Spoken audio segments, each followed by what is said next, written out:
அந்த பிரம்மகத்தி தோஷத்திலே பல வகையான பிரம்மகத்தி தோஷம். ஓ. பச்சை மரத்தை பால் மரங்களை வெட்டுறதும் தோஷம் தான்.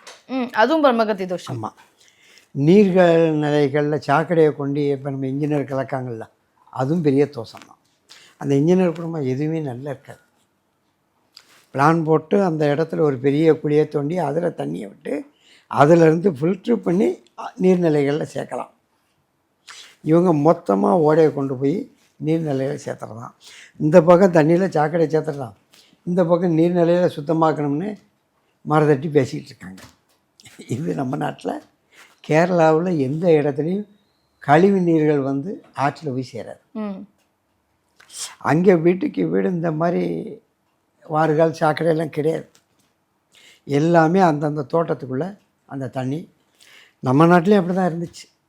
பாத்திரம் கழுவும்போது சரி, குளிக்கும்போதும் சரி, இயற்கை உபாதையை கழிக்கும்போது சரி, ஒரு குழி வெட்டி வச்சுருப்பாங்க, அதில் தான் போவாங்க.